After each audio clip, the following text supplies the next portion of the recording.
Morning students, welcome to Scholars Public School Javra. Here is Hemant.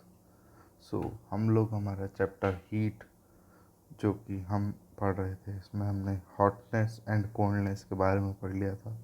Temperature and it's measurement के बारे में हम अभी पढ़ रहे हैं। कल तक हमने क्लिनिकल थर्मोमीटर के बारे में पढ़ लिया था। अब इसी का आगे फर्दर बढ़ाते हुए हम इस चैप्टर में पढ़ने जा रहे हैं। शुरू करते हैं।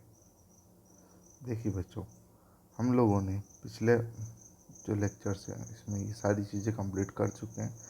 क्लिनिकल थर्मोमीटर में अब एक क्वेश्चन या कल भी एक राइज हुआ था कि how do we read a clinical thermometer. मैं आपको यहाँ स्टेप बाय स्टेप बताऊँगा। ज़्यादा हम ब्रीफ में नहीं जाएंगे इसके लिए, बट जितना हमारे लिए जानने के लिए ज़रूरी है हम उतना जानेंगे। ठीक है, तो इसके अंदर इतनी बात है कि हमको जब थर्मोमीटर, जो क्लिनिकल थर्मोमीटर अगर हम यूज़ कर रहे हैं, तब हम क्या क्या प्रिकॉशंस लें, तब हम कैसे उसको हैंडल करें जिससे हम उसे इफ़ेक्टिवली काम में ले सकें। इफ़ेक्टिवली काम में लेने का मतलब उसका जो रिज़ल्ट है वो एकदम परफेक्ट आए। हो सकता है ह्यूमन एरर्स की वजह से, हो सकता है आपके थर्मोमीटर में कुछ खराबी आ जाए आपकी मिस हैंडलिंग की वजह से। ऐसी कंडीशन में आपका थर्मोमीटर अच्छे से काम नहीं कर पाएगा। इन्हीं चीज़ों को ध्यान में रखते हुए हम लोग इसको, इन स्टेप्स को हम पढ़ने जाएंगे। ठीक है, पहला, wash the bulb of the thermometer with antiseptic solution before and after use. आप अपना जो थर्मोमीटर यूज़ कर रहे हैं उसे आप क्या करेंगे, पूरा अच्छे से उसे एंटीसेप्टिक सॉल्यूशन से उसको वॉश करेंगे, उसके यूज़ करने से पहले और यूज़ करने के बाद। ठीक है, hold it and shake it few times before and after use. As you shake, the mercury falls back to the bulb. It is necessary to bring mercury back to the bulb before and after the use of thermometer. ध्यान रहेगा आपको कि जो use करने से पहले आप उसे अच्छे से शेक करेंगे, जैसे आपने डॉक्टर को देखा ही होगा नॉर्मली जब वो आपकी बॉडी का टेम्परेचर लेते हैं तो पहले उसको अच्छे से शेक करते हैं, जिससे क्या होता है कि जो मर्क्यूरी है वो अपनी जगह पर प्रॉपरली आ जाता है।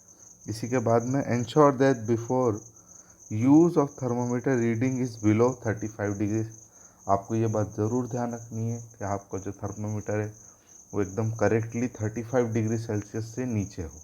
ठीक है, and place the bulb of thermometer under the tongue और in the armpit of a person whose temperature we want to measure. तो ठीक आप ध्यान रखेंगे, आप दो जगह आपका जो थर्मोमीटर है उसे पुट कर सकते हैं। एक तो आप आपकी टंग के नीचे, साथ ही आपके आर्म्स, ठीक है, आर्म्स के अंदर, ठीक है, यहाँ रखेंगे। इसके बाद take a thermometer out after 1 minute to note the reading. Digital thermometer sounds a beep after a temperature reading is noted in the thermometer. तो आप क्या करेंगे, जो हमारा 1 मिनट तक आपके थर्मोमीटर को अपने टंग के नीचे या आर्म पिट के अंदर रखेंगे। इसके बाद आप उसे निकाल लेंगे।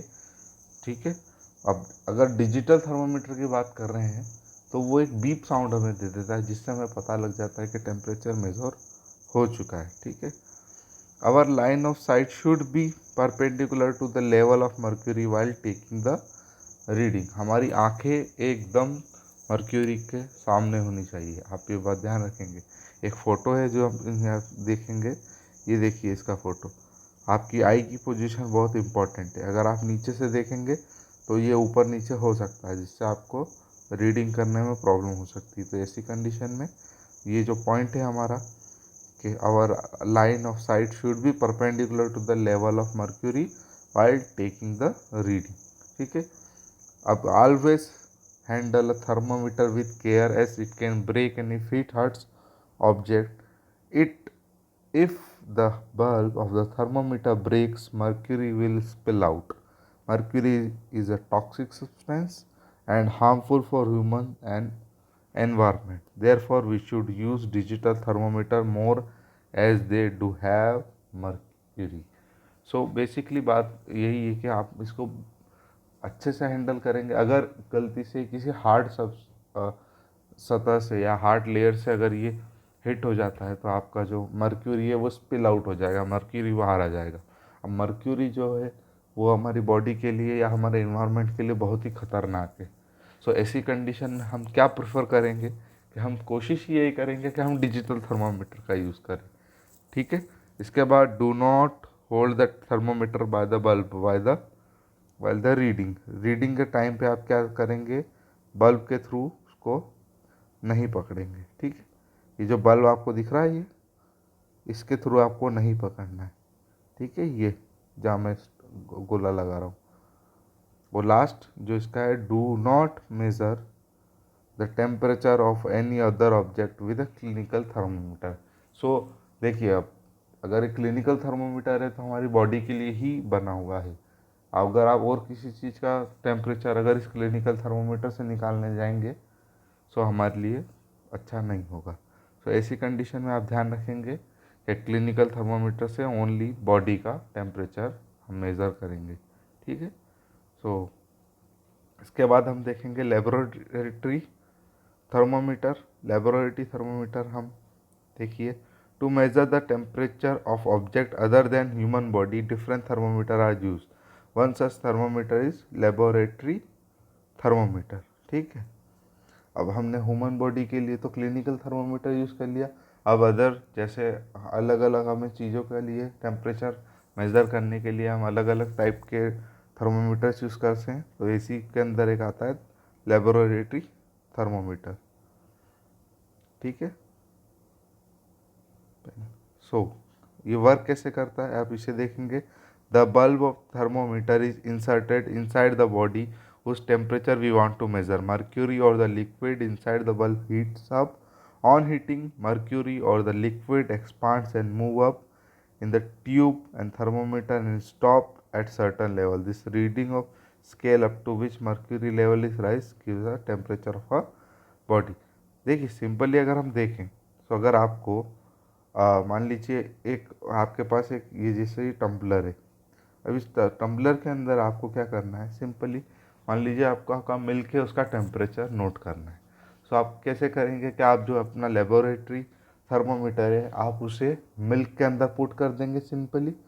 अब वो मिल्क के अंदर जैसे ही पुट होगा तो जो मर्क्यूरी है उसका जो टेम्परेचर है, जो मर्क्यूरी का जो आपके मिल्क का टेम्परेचर मर्क्यूरी रीड करेगी और मर्क्यूरी उसको अपने थर्मामीटर की रीडिंग में लेवल अप लेती जाएगी।